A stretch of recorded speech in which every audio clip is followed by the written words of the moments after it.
So, welcome back to the Forging Roots podcast. I have with me the very first guest, Brandon VanOosten.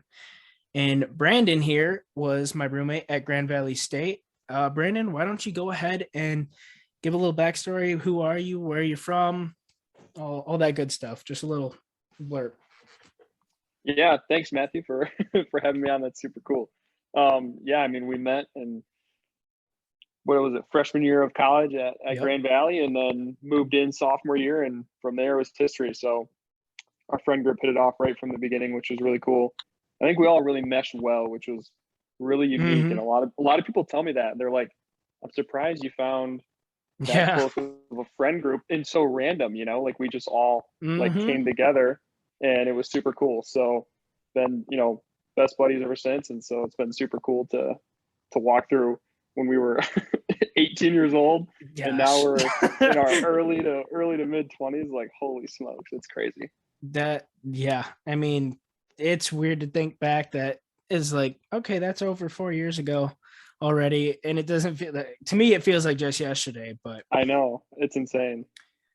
so you also just moved to Arizona from Michigan. How has that transition been versus like what is the lifestyle? Is it too hot? Or- Yeah, so just in late June, I got married to Maggie, and so yes. we it was Yes. awesome. It was Thanks for being awesome. there and being a part of it. Absolutely. um the move has been really good. We really enjoy Arizona so far. We're in monsoon season, which I didn't know that was a thing, but apparently like almost every night we get like this weird rainstorm and like dust storms, and the weather's super weird. But so far it's been really good, mostly dry, what everyone says, but it's been a little humid, which reminds me a lot of Michigan, which is not very fun. The No. humidity sucks. So it reminds me a little bit of back home, but overall we really love it so far. Phoenix is really cool too, because I had never been here before, Mhm. and I just assumed it was like, Chicago or Detroit or whatever, where you see like huge skyscrapers and super compact and dense Right. population. Um, and it is dense in population for sure, but geographically it's so spread out.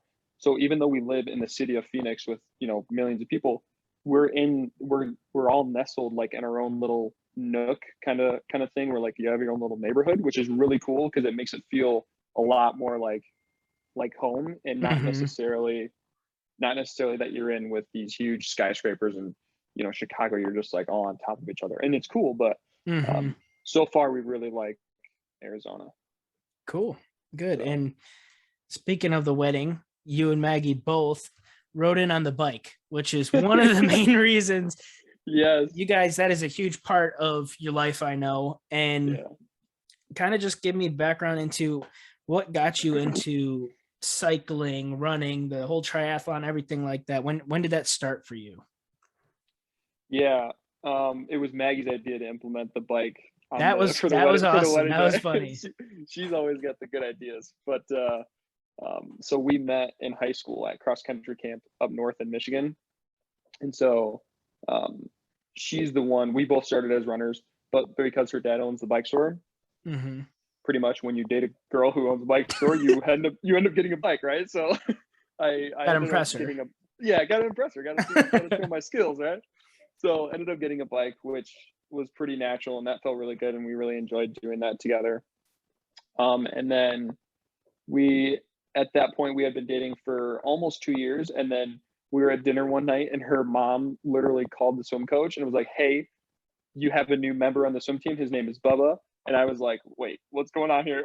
Like, they basically forced me to join the swim team, because her I her didn't know dad, that. yeah, literally, because her dad was a pro triathlete, but this is in the 80s. So at the Okay. very beginning of when triathlon started, because he ran in college and stuff. So he took his skills into triathlon. But that's kind of the same idea that I had once they forced me to join the swim team, which was the greatest, I mean, honestly, the greatest experience. Hmm. Because I wouldn't be where I am right now if I didn't have that experience, because you just immerse yourself all into the pool. And at that point, I had always been used to running. Like, running was everything. I did it Hmm. every day, and that was like the only thing that I did.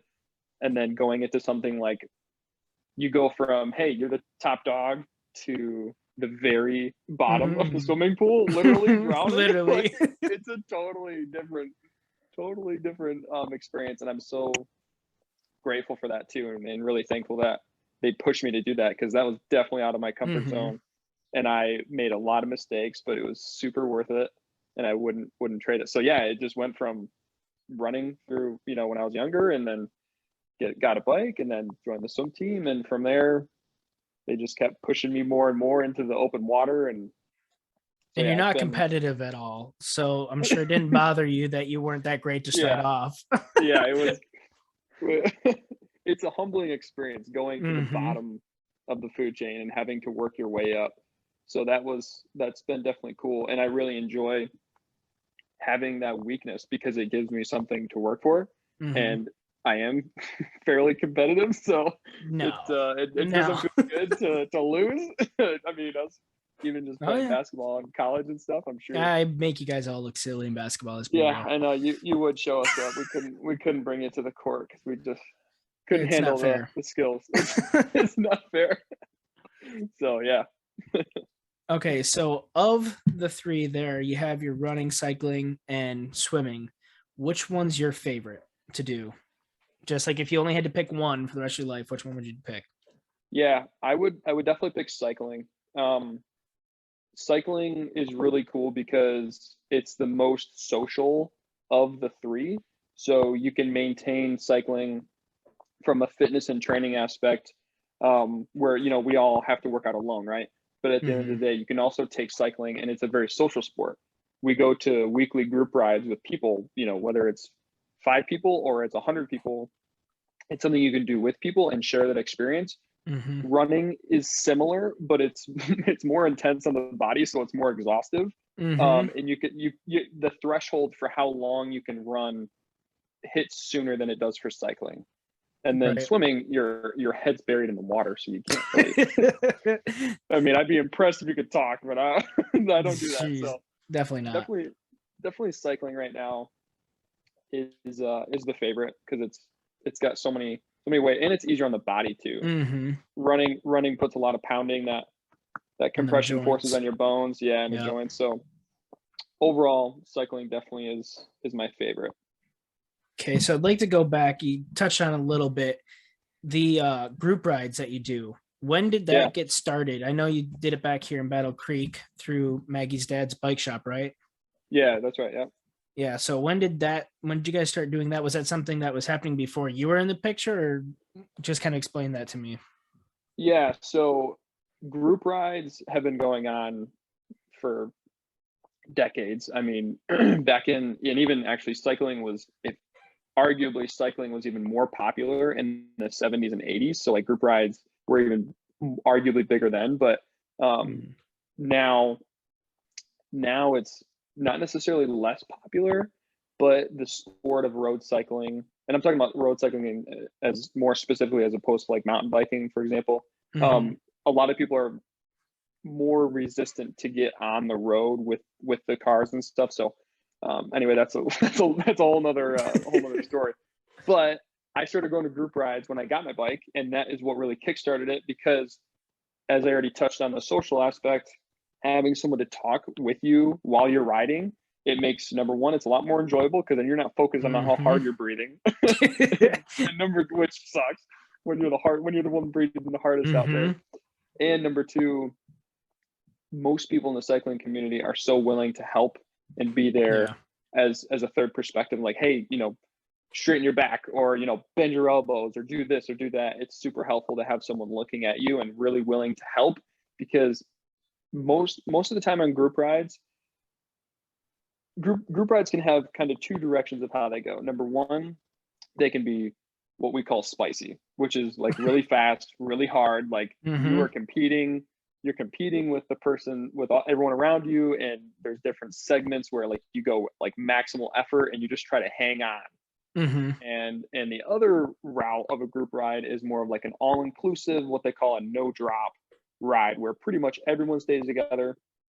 Usually you go the speed of the slowest person. So depending on how slow that is, you're everyone's staying together, so it's a more welcoming environment. Um, the spicy rides are really fun because like if you get shot off the back, like there's no coming back. Like your heart rate is to the max. Like you are racing up a hill. You're going on a mile-long stretch at 35 miles an hour. And drafting plays a huge key as well, because when you ride close to someone, you can save, it's like 30% of your energy riding behind someone. So riding with people is definitely the way to go. It's way more fun. You get a lot more experience, people there to help you out and talk to, and it helps pass the time, because you can be on the bike for hours at a time. Yeah, Like, I mean, what's the longest bike ride you've done? Because I've seen a couple of them. They're like 60 miles. I feel like is nothing for you, probably. But yeah, what's the longest you've done?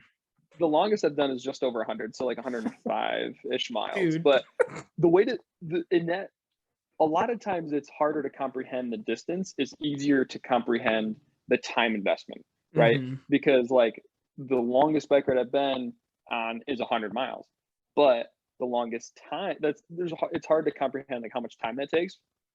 I've been on the bike for 7+ hours. Like think about like a full workday, dude.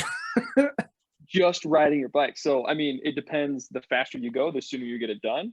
But that also means during the ride it's harder. So I've done 100 miles in less than 5 hours, but I've also done 100 miles in more than 6 hours. So it just depends how hard you're going and the time that you're just sitting on the saddle, like sitting in the seat. It hurts. I was gonna say that's not comfortable. I can go for maybe an hour max, and I'm just that's it. I'm done, and that's cruising. I'm not pushing myself. Yeah, and there's a lot of variables that go into play of, like comfort, for example. But like I said, having people to ride with definitely helps pass the time. Going solo is so much harder, and it takes a lot more out of your mental aspect and your physical aspect too. Yeah, for sure. I know that's definitely the way I feel like for people who are looking to get into that, would you say, is doing these group rides versus obviously going on your spicy rides, as you said. Exactly.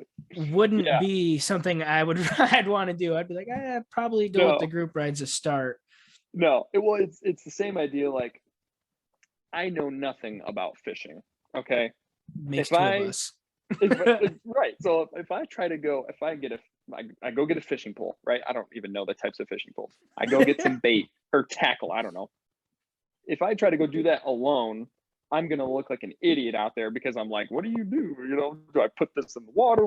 What's the idea of what you're doing? Whereas if I go with someone who's more experienced, they can help show you the ropes. It's the same idea with cycling. So someone who's new to cycling, it's definitely worth it to start with someone, because you have that person to help guide you along, to help teach you the lingo, to help show you the route, where you're going, and all that stuff. Right. And you mentioned earlier too, mountain biking. Is this something newer that you've gotten into last couple of years? Have you been doing this just as long? It's definitely something newer. So a lot of times running translates well with road biking.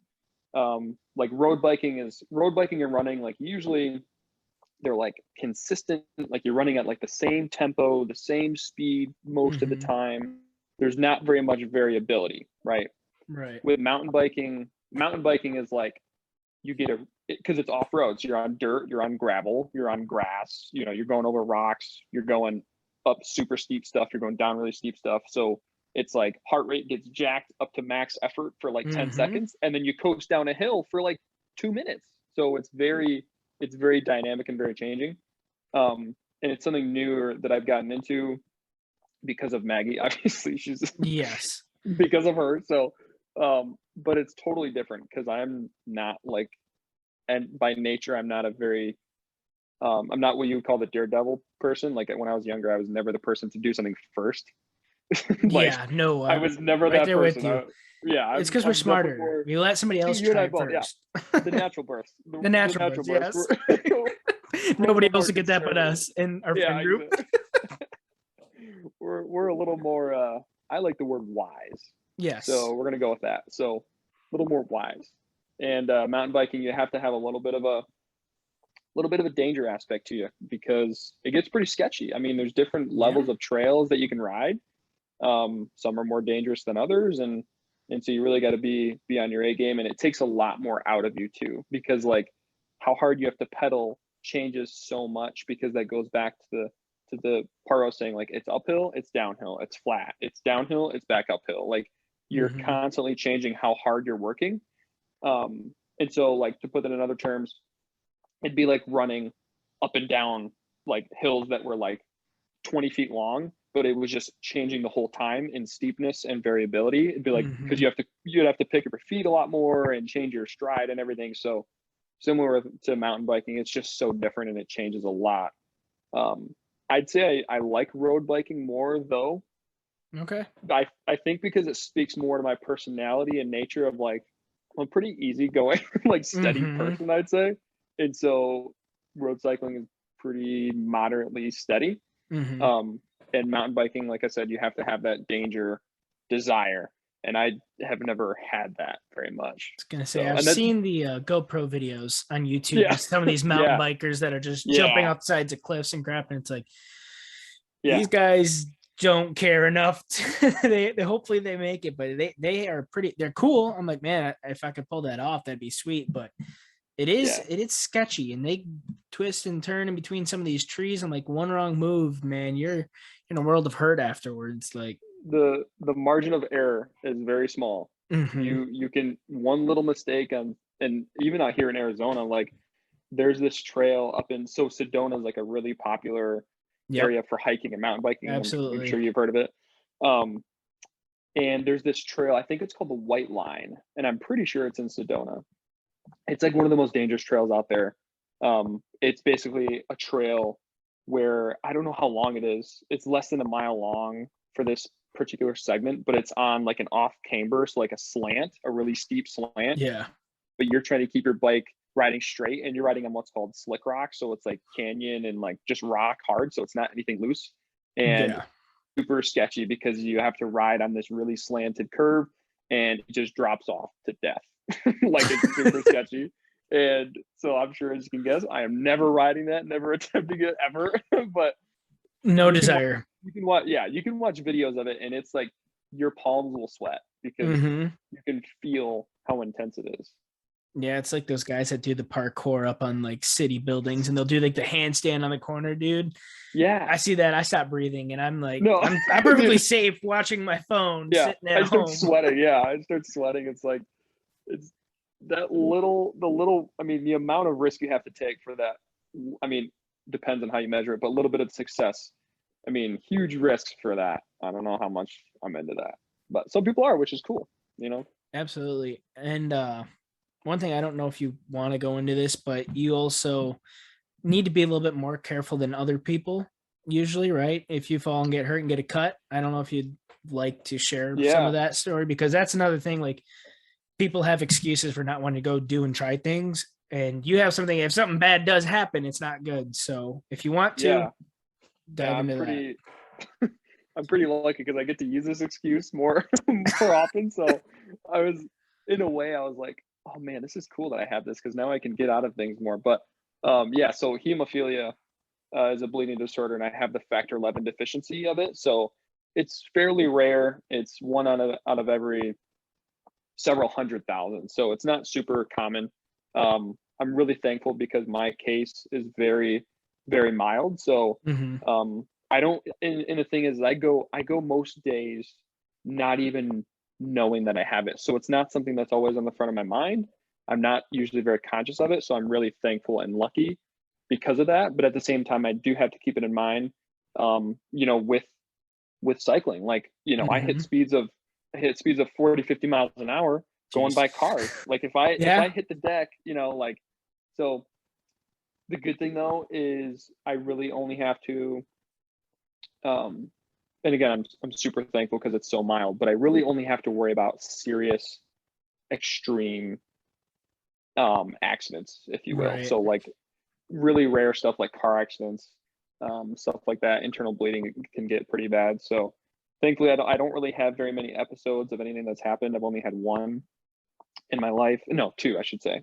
Once Mm-hmm. from a surgery and once from a blood clot from running in high school in my calf. But yeah, mountain biking. I think that's kind of why I shy away from mountain biking, actually. Makes sense. is because of that, and I'm thankful because I don't like getting hurt, and No. in my case, I shouldn't get hurt, so it kind of Yeah. works out.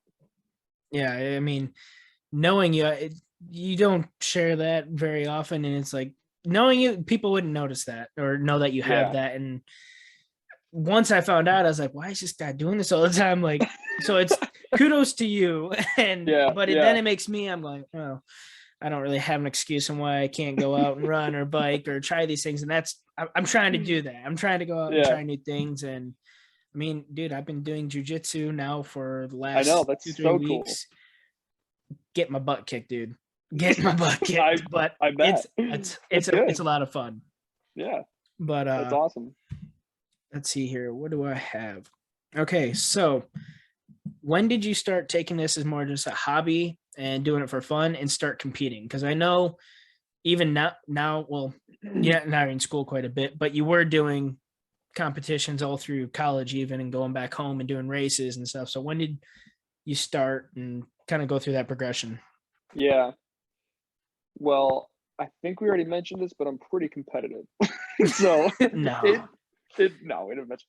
So literally right when I got on the bike is when it started to become competitive because, like I said, with group rides, the spicy ones, remember going back to the spicy, Spicy, yep. that's when it's like your time to shine. So like a weekly ride we have is like a time trial. So it's an individual time trial, you against the clock, you go as hard as you can. Um, and I started doing that when I got my bike, and that was the foundation of building my, my skills of being in triathlon now. And I started middle of the pack, and I just slowly built my way up to being the fastest of the group. And that's when it started to become more competitive, is when I was like, wow, I can, I started middle of the pack, a little bit lower, and now I'm, one of the more faster people in the area. So I'd say I was just getting into college when it started to become more serious for me. And then coming out here, it's just a whole different level. I mean, and Michigan's awesome, like amazing community for riding and triathlon. But take that and quadruple it, because out Oh here, yeah. if there was more water out here, that's the only limiting factor. Is out here there's not very many bodies of water like there is in Michigan. I mean, there's more than some other places here, but relative to Michigan, it's nothing. So out here, the cycling community is huge because you just have millions of people and you have Right. access to resources, and the weather is better most of the time of the year anyway, I was right? gonna say you're gonna have a lot longer season to ride and Yeah, do all that. yeah. Like right now outside, it's 110. So it's not very. Yeah, so like Jeez. yeah, No, thank you. yeah, it's a different level. But most of the time during the year, for 9 months out of the year, it's 80 degrees and sunny, and so that is able to foster more progression into the sport. And so moving out here, I think, is gonna even help me even more, because now I'm going back to the bottom of the food chain, and I'm competitive and trying to work my way up. And so we're going to these group rides that have 150 people that meet at 5 a.m. on the weekends, because that's the only time you can Jeez. ride. Yeah, because Yeah, it's I so mean, hot. beat the heat. Yeah, for Yeah, sure. we're out there for 4 hours, and by the time we get done, it's 105 You're at probably just 9 dripping a.m. at the end of that. Yeah, Yeah, it's that's crazy. hot. It's crazy. Yeah, so the when I become not competitive and not trying to beat people is when I'll be concerned. But for right now, I still got the fire in me, even though I'm super busy with school. I'm trying to work that in as much as I can, and everything's a balance. I'm newly married. I'm in a new place. I have school, and I'm just trying to balance everything and maintain my fitness as well, because that plays a huge factor in our overall Yep. happiness. And the cool thing is Maggie and I get to share that. So a lot of our quality time Yes. is spent doing that together, and that's something that we value so much. And it's been a foundation of our relationship too, is because that's how we met, and that's where we've spent literally hundreds if not thousands of hours doing, whether it's in the pool, or it's on the bike, or it's running. We spend a lot of our quality time doing that. So not that we're like getting 2 for 1 in terms of like exercise and quality time, but it does help, I mean, because yeah, it's not like, oh, Brandon's going away for 4 or 5 hours in the morning and now Yeah. she's not with you. You can share that time together. Some people Yeah. that would limit how much time they can do these things and be able to have that fitness That's and continue on with the competing for sure. that's a real thing because in order to be successful and be competitive, it's all about time investment, right? Yep. And the more time you invest, the more time you spend away. So, like you said, if I go out 4 or 5 hours alone, that's time that I'm not, back home, and Mm-hmm. and it's super cool. Like I said, that we get to do that together because number one, I wouldn't want to do it alone, because she inspires me and helps me keep going and do better. And number two, that would just suck to be away for that far, and especially like training at the Mm-hmm. higher level. Like my future goals in terms of in the next decade of training is to get to that Ironman level, which I now we're was gonna. talking, That's one of my questions I was gonna ask you. Is there an Iron Man in the future for you? dude, I for figured there would sure. be. There is. And now we're talking like, we're not talking like 8 hours a week of training, which comes out to, Mm-hmm. 8 to 10 hours a week of training is what I do right now ish. So we're talking like 1 to 2 hours average a day. Now I Yep. don't do all of it every day. Sometimes, like Saturdays and Sundays are usually like 3 or 4 hours, and then during the week it's a little bit less. Mm-hmm. So it helps to average it out. But when we talk about Ironman training, we're talking about 2.4 mile swim, 112-mile bike ride, and a 26.2 mile run. That's All at 140. once. It's all at once, and that's just the day. And like a lot of times, it's like, okay, yeah, that's a lot. A lot of people are blown away. Like that's a lot to do in one day. But let's backtrack. Think about the hours in on a day to day Behind the or a scenes on week. it. Yeah, behind the scenes that lead up to months. Some people Oh start yeah. training a year out from a race. So the weekly time investment, you're talking 12 to 15 hours a week Mm-hmm. of training. If you work, right now I'm putting in 50 hours a week at school. If I throw on another, that number of hours for training, like You'll be holy smokes, busy. where's the time of the day? So, and then still try to have a good quality of life and all this stuff. So, um, Ironman is definitely in the future. Hopefully, in the next like decade or so, I want to get out of school Mm-hmm. and start practicing and getting the flow going. And Maggie has her career, and she's super pumped about it, and she's doing really well too. So I want her to kind of solidify hers as well, and kind of get in the groove a little bit, and then work our way into that, because that just sounds like a whole new. It's a new beast, something Oh new to yeah. tackle, and I definitely want to do it. Yeah. Those. I mean, I've seen a YouTube video channel called Yes Theory. The guy's name was Matt, and he wanted to do an Iron Man, and he did like no training, and he wanted to do it within the qualifying time, and like a week before finally started training, did not complete it. And obviously, like you said, to do something like that, it's not just walk up and like, oh, I think I'm in Yeah. good enough shape. I can pull this off. Like there's a lot of hours put behind getting to Yeah. that level.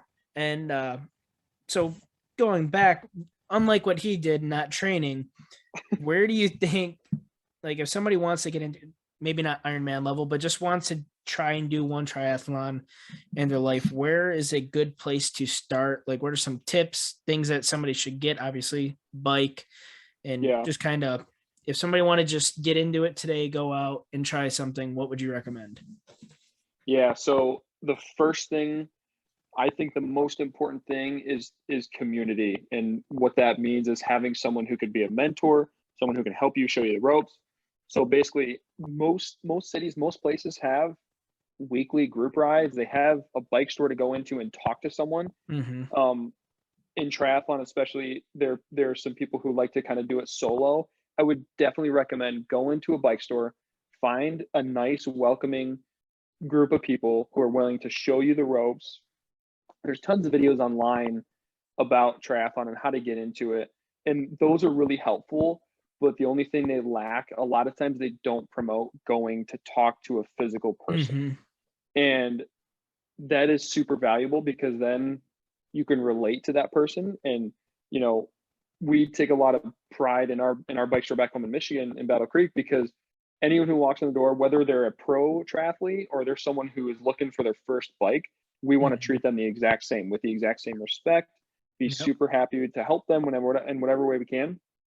So the first thing I would do, find someone who's willing to help, willing to take you on a bike ride or take you on a run or take you on a swim, show you the ropes.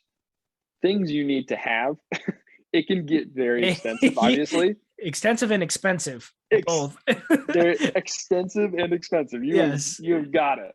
The cool thing, little side tangent, the cool thing about the sport though is a lot of times, like, yes, and it's an expensive initial investment. Mm-hmm. And I call it an investment because it is an investment. It's a change in your lifestyle for sure.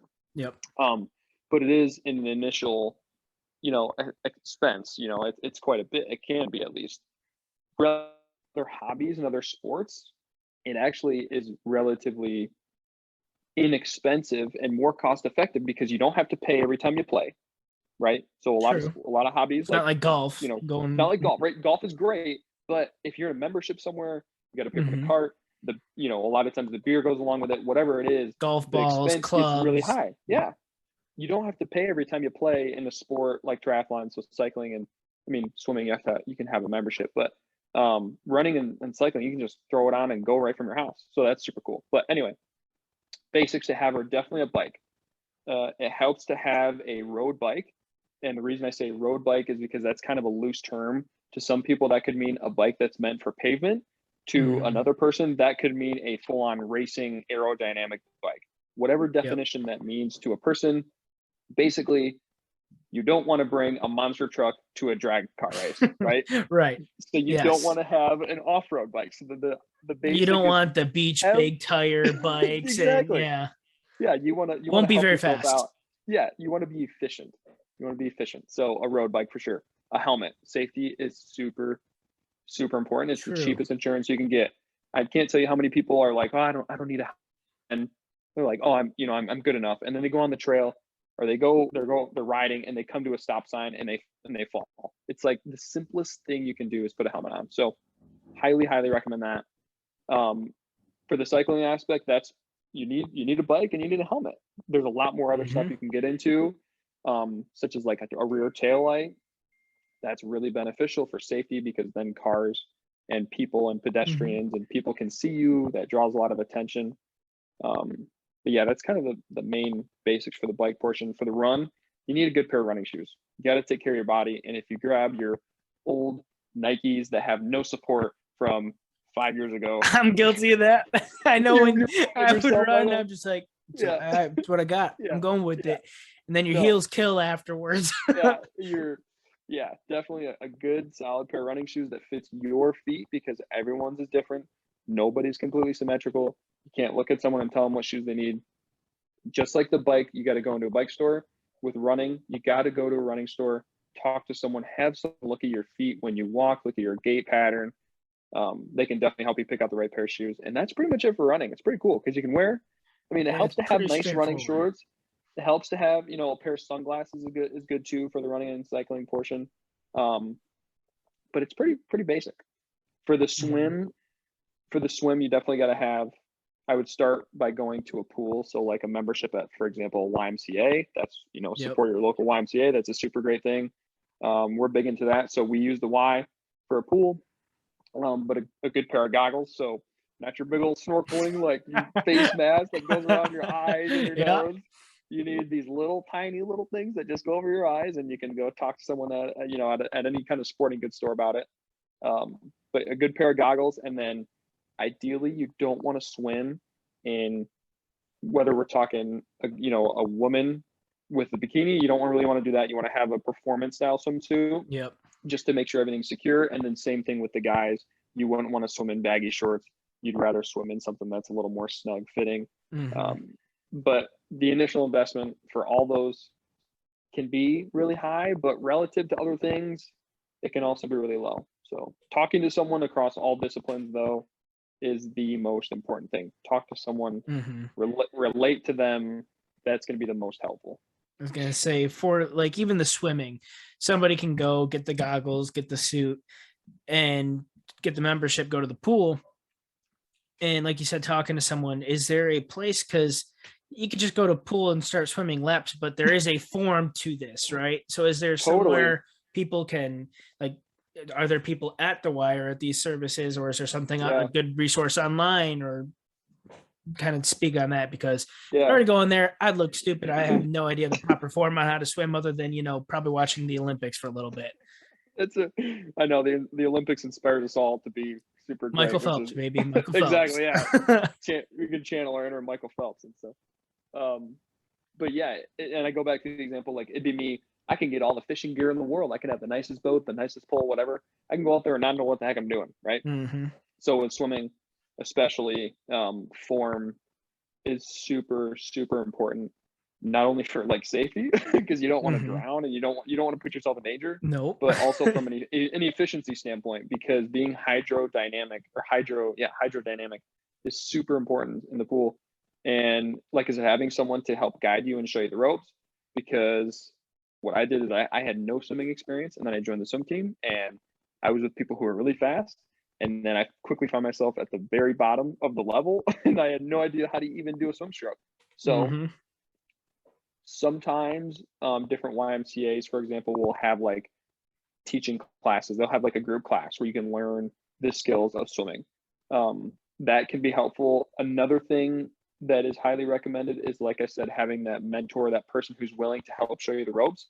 Usually going like one-on-one with a person is more beneficial than like a group class, because you get that one-on-one attention. And so having someone go to the pool with you who knows Mm-hmm. what even a general swim stroke is supposed to look like, that is really helpful, because then they can watch you, they can give you tips, they can stand on the end of the pool and show you, even just practicing getting your head under the water is something so foreign to to Mm-hmm. me when I started. That was like, holy crap, I got to keep my head underwater for multiple seconds at a time. Like, this is weird. So yeah, having a one-on-one person to help show you is very helpful, because, and again, you can watch all the videos in the world, but until you put it to practice, until you apply and Mm-hmm. implement that, it's a lot harder. So having that person to help you is very, very beneficial. So with running, even, would you recommend people do more sprint style mixed in with longer distance running? Or because that's, I mean, to get to a triathlon, obviously you're going to be doing consistently longer mileage, but is it good to implement also just quick bursts of speed to increase basically aerobic capacity? Or like, if somebody's just going to start running, they just start running and say when they're tired, that's it?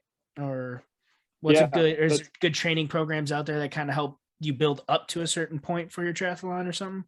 yeah, there's tons of good stuff out there for like how to individualize a training program, because Mm-hmm. you can take two random people and they're going to be completely different experience. One could have been, you know, one could have been one sporting history and the other could have no sporting history. So having an individualized program is pretty important, because it takes into account what you can do and what you've been through.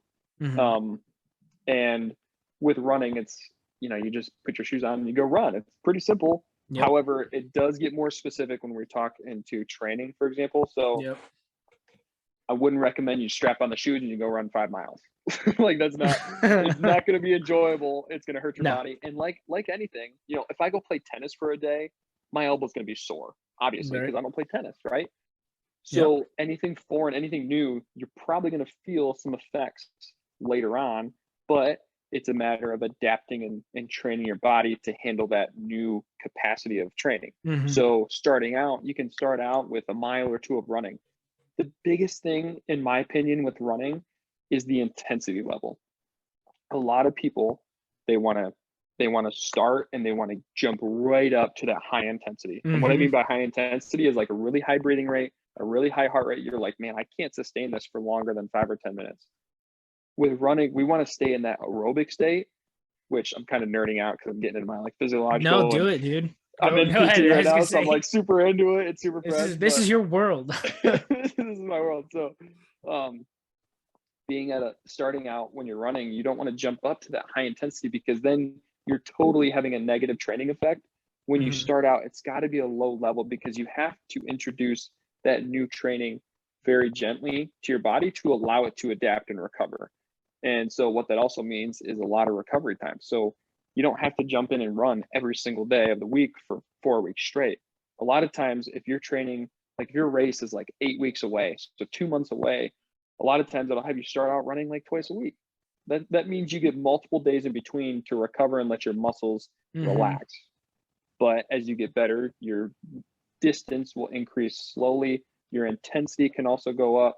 But again, intensity is the most important thing that people overlook because they just want to go right from the gun and they want to run for 10 minutes as hard as they can. In reality, that doesn't actually have a positive effect unless you're a super trained individual and it's very specific. So going back to what you said of bursting, that is really beneficial as long as you come back down to that aerobic state. Okay. The way to know if you're in an aerobic state, there's this really common thing called the talk test. If you can talk while you're running, whether you're running 7-minute pace or you're running 15-minute pace, if you can talk while you're running, you are probably at a heart rate level at a physiological state where you're working with oxygen. Yep.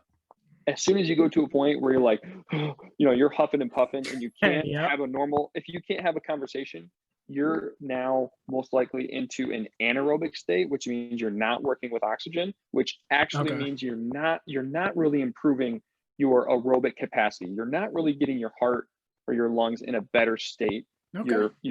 You're putting more stress beyond that is normal for the body, depending on how long you're in that state for. So interval training is a really common thing and it's really positive.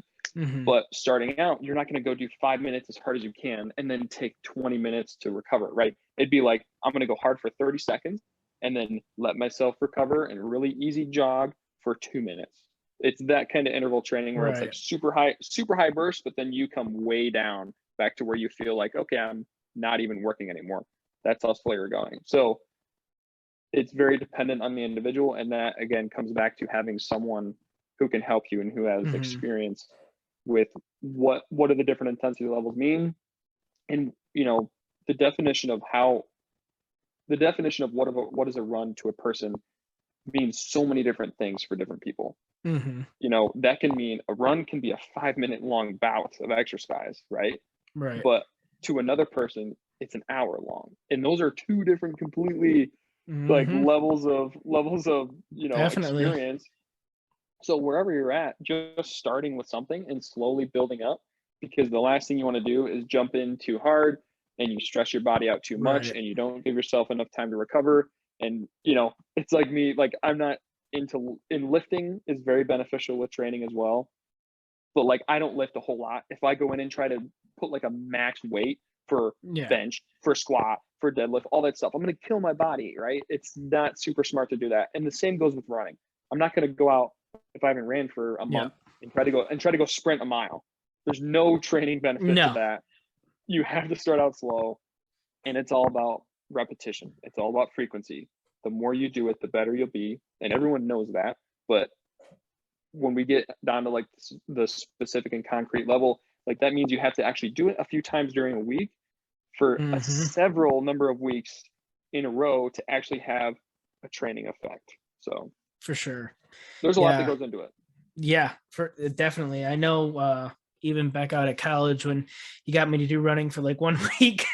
Dude. I mean, I got to get back into it for sure. But the starting off and going on the first run with me, I felt bad because I know you're just sitting there basically speed walking compared to what I was doing. But like you said, it's just that gradual interval of keep building up and not just, I'm not going to keep pace with you when you're 7-minute pace and we're probably faster than that. But to me, that'd be fast.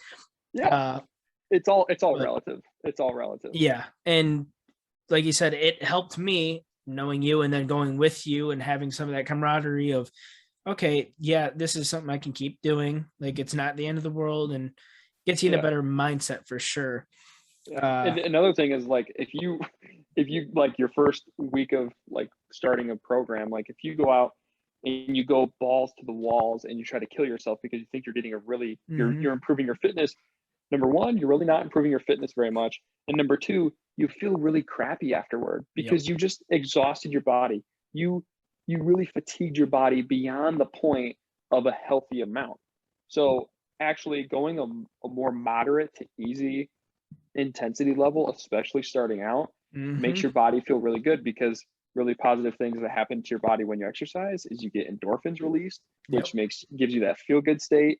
And then you sleep better, you eat better, all the things. It's a domino effect for making you feel I'm gonna better. say when you're training, you also want to put good fuel into the body. So when you That's like, right. I know when I'm doing that, and even the jujitsu, same thing. The guy said like, "Hey, where do you want to start off on? How many classes you're gonna do?" And I was like, probably 3 max a week. And he goes, "That's Yeah. absolutely perfect." He goes, "I wouldn't recommend any more than that. You got to ease into it. It's gonna be a lot in the body." And I was like, "All right, we'll see. It's only like a 45-minute class to 50-minute class, dude. How hard can it be?" You Yeah, roll around for 2 minutes and you're tired. I mean, I've I can been imagine.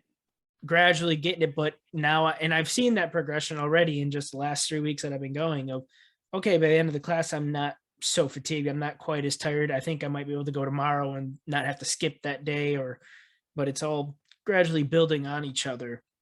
Yeah. And same thing, you got the community helps and having people there that are right there, they know what they're doing, and they're not just going to be like, "Oh, I'm better than you," and take off or just Right. whoop you on the mat. They take the time, show you what's going on. And I'm sure the bike store, I kind of want to go more into the bike store because Yeah. I know me and the guys had made fun of you for the bike store for so long.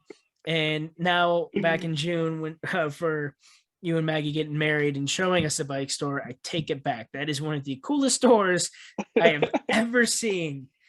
And just, I mean, to me, it was crazy going in there and seeing. I was like, okay, it's just one. Like, I just thought it was gonna be the main floor there.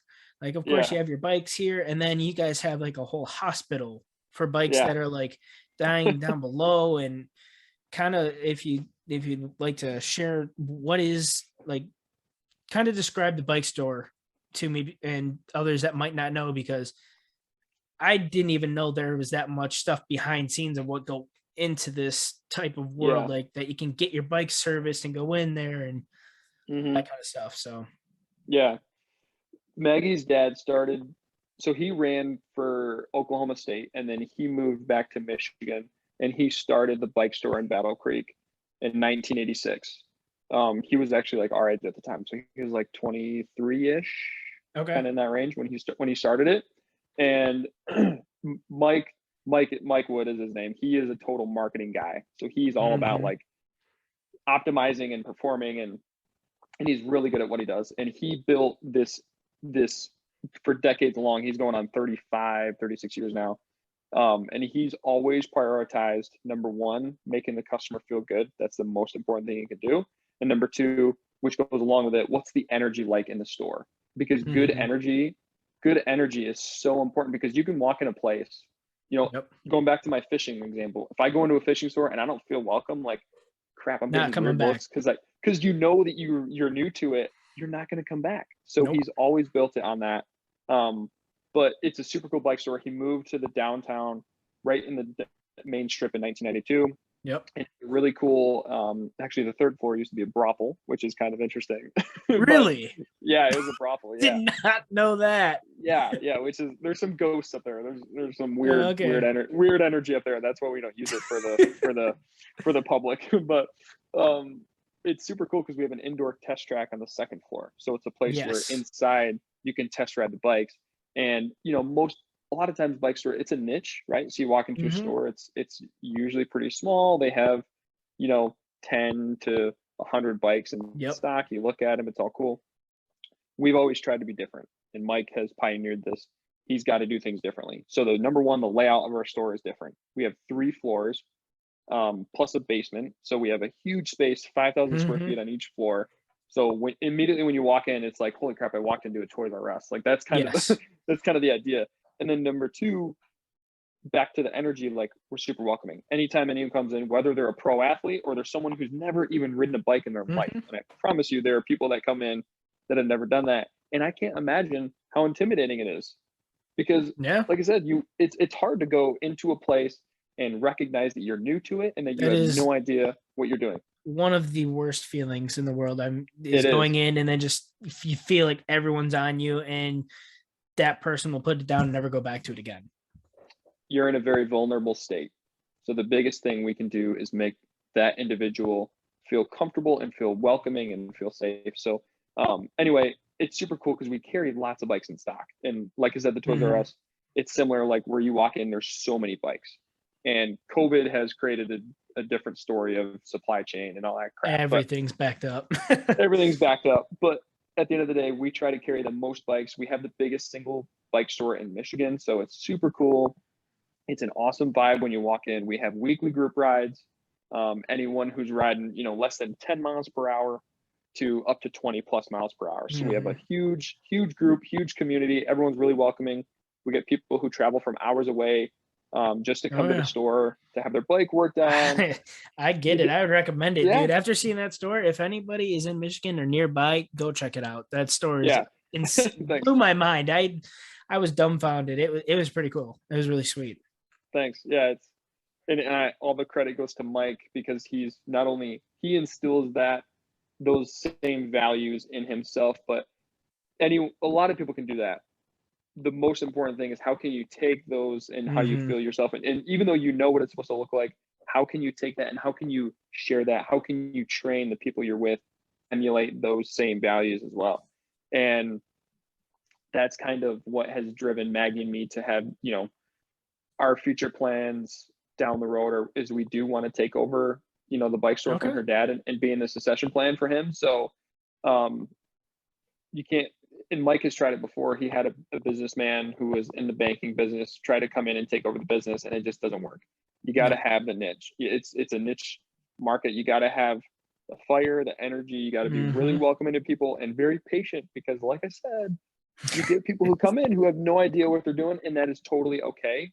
The last thing we want to do is push them away. So it takes a lot of patience. And Maggie and I really see the value in that, because helping people and having that interpersonal connection of, that one-on-one is so important, and it helps foster a better community for everyone. And a lot of times we say, we're not selling bikes. We're helping you find a new lifestyle, because at the end of the day, you can buy a bike and then it sits in the garage. Nothing really happened. But if you buy a bike and then you actually ride that bike, right, on a weekly, day-to-day basis, that's a lifestyle change. And that's what we shoot for. That's what we aim for, making people feel better across the board, whether you're a pro or you're brand new. We're here to help. Yeah, I know. Going through the store, and like you said previously, I mean, I've been in bike stores, and like you said, the little niche, you have a couple bikes, you pick one out, that's pretty much it. So going from that as what I pictured all this time of what you guys do, and then going in there, seeing the indoor track, and just on Facebook, seeing you and Maggie post stuff of, oh, we're going riding as a whole group today, and having like 40, 50 people like that. You guys have built a community, and that's why I was like, okay, this is definitely a different feel and different bike store than what I'm used to, or what I feel most people think of. Like, you wouldn't think that there would be a community for a bike store. Like, props to Mike on doing that type of thing, because that's something different. I never heard of it. Yeah, it's an experience for sure. It's an experience. So highly worth it. All right, let's see. Okay, so what are your top events to watch when it comes to triathlon cycling? I know you Snapchatted the other day, you were watching Tour de France, right? Tour de France, baby. Yep. So how much do you actually watch these? I'm just curious. Do you know all the names and know them by, I don't even know what the jerseys, the numbers or something, I'm sure? Yeah, great question. So kind of like football or baseball or basketball, it has its season, right? So football, we're talking like, early fall, like September-ish, to beginning or end of the winter, like February, that kind of timeline. The same goes for cycling, but in a different time of the year. So usually cycling starts with what we call the spring classics. These are usually single day bike races, and they usually start in the spring and they go through until the fall. That's the main season timeline for cycling. And a lot of the cycling events on the world stage happen overseas in Europe, because that's where cycling is more popular. If you're a rider, you have a team contract, just like you play for the Lions. This team, whatever rider, you're assigned to a team, and you have teammates that you train with. And so the big ones, what we call the Grand Tours, there's 3 Grand Tours that happen every single year. It's the Tour de France, which is the biggest bike race in the world, the most popular. It's the one I've heard of. The one everyone, the one. Yeah, everyone's heard of Armstrong. They think of Lance Armstrong, right? So that's the Tour de France. It's a 21 stage bike race. Jeez. Where they ride over 2 to 3,000 miles in a matter of 3 weeks. I mean, can you Gosh. imagine? Like, No, they're averaging absolutely not. about 100 miles a day. They're averaging about 100 miles a day, and they ride for 100 miles. They're going anywhere from 25 to 30 miles an hour, average speed, like insane. Jeez. Basically, imagine doing a maximal effort on your body in whatever sport you're in, do a max effort for an extended period of time for hours Mhm. long, and then do that 21 days in a row. That's pretty much what it is. Yeah. So, yeah, that's the Tour de France. Amazing, super fun to watch. The other Grand Tour you have is the Giro d'Italia. That's the Tour of Italy. That's the other really popular one, and then the Tour de España, so Tour of Spain. That is the other super popular. Those are the three Grand Tours. Mhm. If you're a pro rider, your goal is to race in those races and have a team spot. Usually teams have like their roster can be dozens of people, but they usually only take like 7 or 9 riders for that individual race. And then for a team, it's very specific, just like football. I mean, you have linemen, you have wide Yep. receivers, you have the quarterback. The quarterback in cycling is what we call the GC, or the general classification rider. They're Okay. the person who you're working to have be the overall winner. Okay. They're the best across the most of the stages. But just like football, you have someone who's really explosive, like, a running back or a fullback. Yep. They're the sprinters of a bike race. So they can hit the max speed. They can hit 45 miles an hour on a flat road. I mean, just Jeez.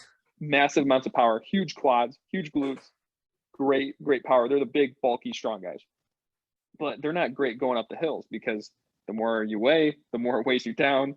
So going up the hills are the climbers. I don't know who that would relate to in football. Maybe like a cornerback type thing, a Okay. cornerback. They kind of finesse a little bit, but yeah, they're going up the high mountains. Percent grades of 10-20%, like super steep. You can barely even walk up it. They're on their Mhm. bike trying to make it up the hill. So anyway, I geek out about this stuff because it's super cool. But in the Olympics right now, the triathlon, there's 3 events for triathlon. They've actually all already happened, but I was obviously watching them because I'm Yes. super nerdy about it. So there was the men's individual triathlon, and then there was the women's individual triathlon, and this for the Olympics this year is the mixed team relay. So you actually have 2 men and 2 women who do it as a relay. So Okay. it's a more condensed version where each person only, you usually lead off with the woman. She'll swim like 300 meters. She'll ride like 6 to 8K, and she'll run 2K. So it's like only 20 minutes ish per person. But that was a really cool event because you have all these different countries and you mix in the men and the women and see different strategy and different tactics. It was Mhm. really, really exhilarating to watch. Yeah, I figured you'd be watching for sure during all of this, and like I said, all I knew was Tour de France, so I was just curious to pick your brain on that. And Yeah. another thing I have here, Strava. This Yes, sir. is this is a big. I know you're very big into it. Yeah, Explain what it is to people. This is my simplified version. Is it social media for the cycling, running, swimming community? But dude. go more in Perfect. depth into kind of what you can do on there, and you know more about it than I do.